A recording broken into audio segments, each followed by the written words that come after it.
today, and excited to get back at practice. Just stay inside all week because you're going to be inside Saturday? Yeah, it's got a lot to do with it, and just change a little bit of a venue up, and kind of get the music up a little bit in there, and create a crowd noise. So yeah. You said Chase is going to be out this week. What's he got, and you think it's just a 1 week thing? Yeah, I believe it is, and so he's in concussion protocol right now. So that's all I know right now. Is Colton Jackson available this week? Colton is available. Yeah, he was working out yesterday, and will work out today as well. Coach, obviously the 4-game deal is passed now. Has anyone left the team or anything, like the transfer portal deal? No, none that I know of. Okay. Is there anything, I know you guys want to stick to routines and stuff, but is there anything you mix up after the way last week was, just to, I don't know, get their heads right? Well, I think that, the biggest thing is, focusing on why the results happened like they did. The results are behind us. It's why and what happened. So our big focus has been on why. And, and so I think we did a little bit this week of changing some few things up, changed a few team meetings up, the way we do some things, and just to kind of get out of a little bit of a routine and move it inside. And so that's been part of the plan this week. What's Trey Knox's injury? Trey has just been his hip, but he'll be fine. You mentioned Traylon Burks expected back. Is he going to do punt return stuff still, or might you let someone else do that to kind of reduce the hits? Well, we anticipate him being back, and he would be back there in punt return. So he was out here today working out, so we'll see. What does the kickoff return situation look like for you? Well, we've got, it'll come a little bit more clear picture after today. So who's actually traveling, who's going down. As far as Devion possibly being able to come out? Yeah, I can't see Devion playing this week with that. Oh, yeah. So it looked like Perotti was back there on the Yeah, last. Nathan does a really good job. He's really consistent catching the football, and that's, obviously that's important. The San Jose State quarterback said something about the safeties. You were giving him some clues the other night. Did you hear that? And what did you think of that? Well, as a quarterback, you're always keying the body demeanor of a safety, and obviously he had a great beat on our safeties, and so but I think that I thought he did some underneath stuff too, so it was, but yeah, you always teach your quarterbacks to look at the safeties and check body demeanor and stance and all that. With Hammond's missing so much time, and I guess working with scout team, is he like a viable option to get in there and do some stuff? I know he's working wide receiver yesterday. Yeah, because he's been a part of our individual drills, and we've gotten him over, and he's gotten some teamwork during the 4 weeks he's been out. So yeah, he'll be a part of the plan this week. At what point was it made decision to work him at wide receiver? Well, I think when you look at the injuries that we've had at wide receiver, and this year, and the number of guys that have been out. And so just his ability to be able to come in and focus in and help us a little bit at wide receiver. We know what he can do at running back. We can always move him back there. But so we're trying to get him the best of both worlds here. You think there's a possibility we see Spivey this weekend?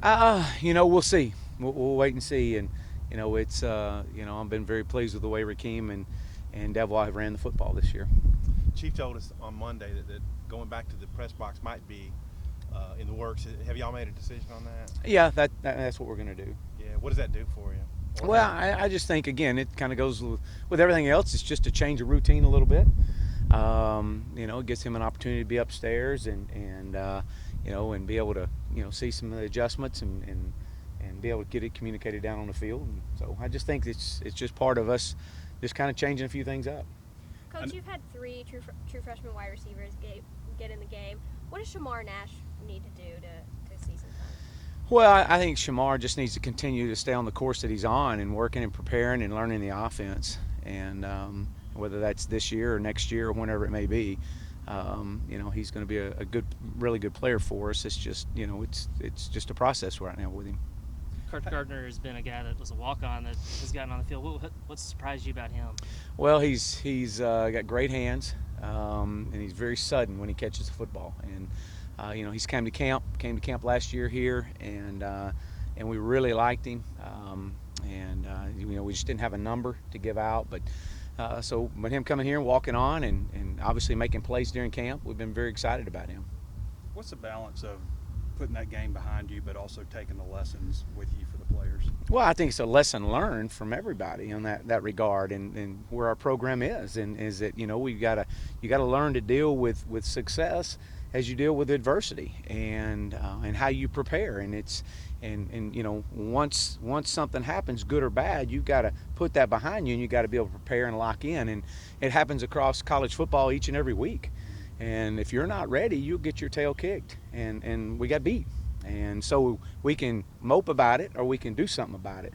And that's the only thing that matters right now is how we're going to respond because of it. And we've had a great week or a great day yesterday. I anticipate a great day at practice today. And we're going to go down there Saturday and we're going to give everything we got. Who's your fourth captain this week? Devwall Whaley. You mentioned the tightness of this series the last few years on the SEC call today. How big would it be to get a breakthrough win against this group in particular? Well, I think it's anytime you can get a conference win would be huge. To go on the road and to go to Dallas, a big part of our footprint in recruiting, and would be huge. It's a big game for both teams. Both teams' backs against the wall. You're going to see the best of both football teams this Saturday morning, and it would be huge for this football program moving forward. You like playing the game down there, and the Jones being a part of all that? I do. I think, again, because of our fan base and the alumni that's down there, the recruiting that we have in that area, I think it's a great plus for us. With Starkel, with the balance thing, but with him, how do you take that, not forcing things, but also keep the killer instinct that you talk about? Well, I think Nick's a competitor, and this, he's played football for a long time and understands that, if you play this game and continue to play this game, you're going to have some games that don't go in your way, and you have to respond and how you bounce back, and that's what I've seen in Nick.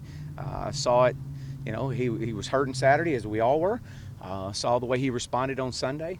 And again, I'm not letting anybody in this program walk in these doors right here with their head down. And you walk in there with your head down, you're going to walk out of here. And you're going to have your head up, and we got to do something about it. And there's nobody feeling sorry for anybody in this building. You want to prepare, obviously, you say, each game the same, but is that realistic with so much Texas A&M, influence here with Nick and Rakeem and Coach Chavis and even you? Well, I think the way you look at obviously the performance of last Saturday, it doesn't matter who we play this week. We've got to prepare if we're playing regardless, the number one team in the country or whoever it may be, and with all the connections to Texas A&M. I mean, I'm sure there's some added incentive with some of these players. A lot of these guys grew up and they went to school with each other, played against each other in high school, so that adds another dimension. And so, it'll be a great battle at 11 o'clock on Saturday. We look forward to it. What kind of challenges does Texas A&M's defensive front present to you? Well, a lot. They're very sound. They're big. They're physical. They've created a lot of TFLs, tackles for losses this year, and very disruptive. When you look at last week's game against Auburn, I think Auburn had 299 yards of total offense. And so they ran the ball.